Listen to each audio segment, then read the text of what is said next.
My name is Fajar Amirul Haq, NPM 223313037.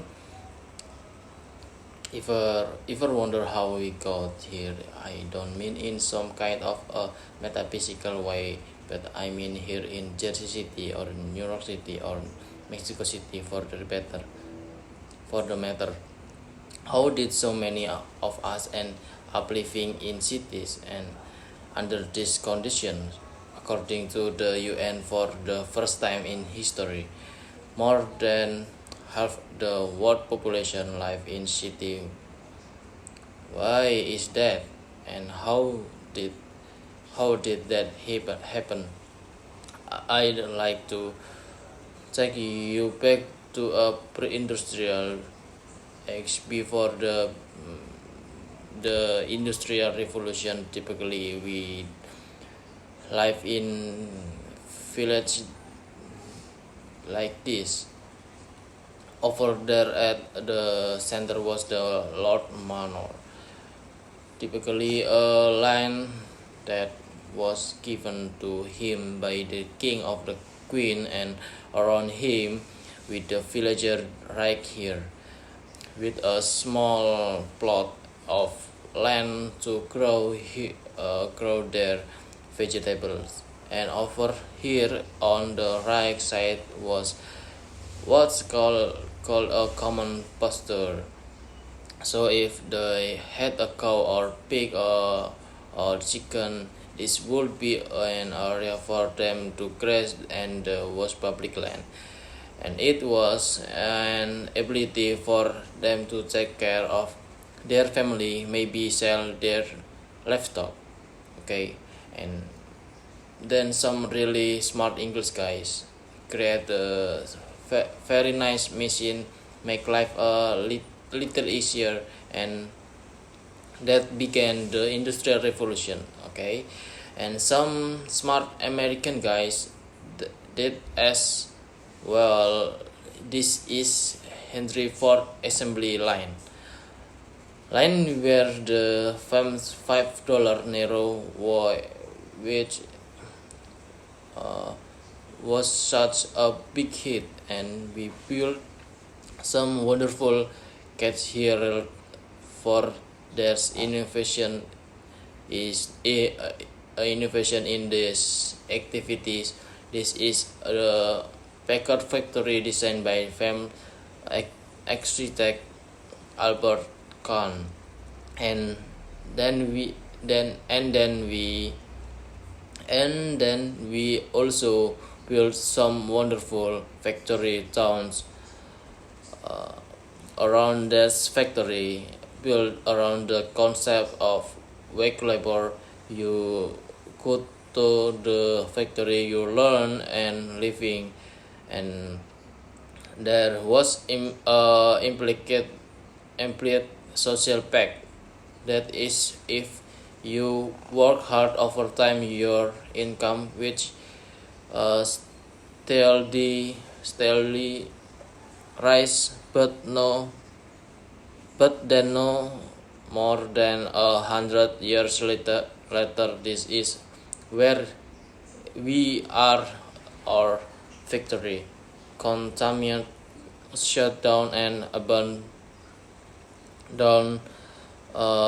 their factory town cities as well experience decay. This is actually recent photos and abandoned buildings right here in Jersey City, taken by student Dakota Santiago.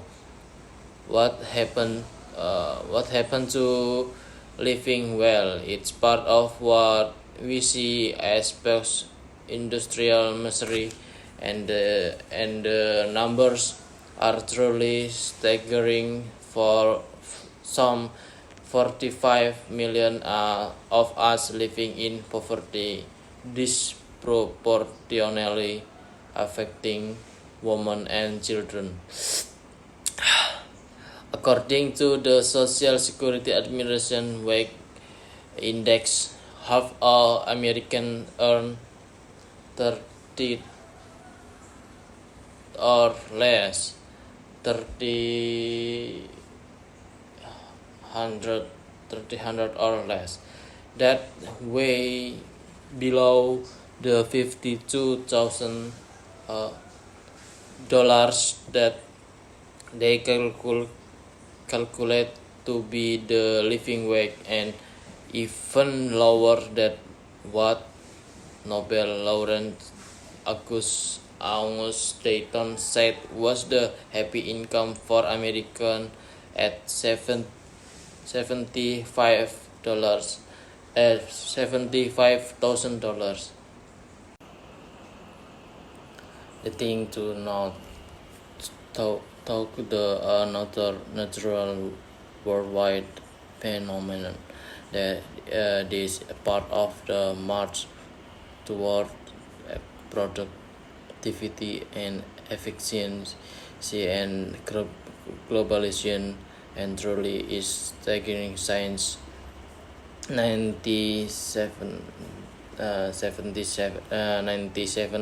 the median wage has not changed it was $19. It's about $20 today. The government does the only thing he can do, and now to step in with payment. Okay, so the top line show the poverty rate in America if we did nothing, and you can see even in 1967 it was around 25%. It's actually 31%. Today it's actually higher. The lowest line, the red one, is the poverty rate after government assistance. So you can see that we have broke it down to 15%, but what's interesting, it has not changed since 1975. In fact, the only thing that changed is the gap between the natural rate and the support rate is getting large, which means more and more money is required just to stay in place. How much money to spend in really the source of all of our political acrimony today. Bottom line in, we are losing the war on poverty, and I think we are losing it because we are fighting or the wrong from and with the wrong strategy, and we can do better. Politicians of course say the problem is here at the top, is the top 1%, but as usual with politicians, they have it backwards and upside down. The problem really is the bottom of the wrong. It's lack of poverty, hopelessness, and lack of alternative to wage labor. We really fresh approach we needed, and we need to tackle this problem on three fronts simultaneously. The first thing we need to do is to ensure that we have sufficient employment opportunities. The second is affordable housing, and the three, which is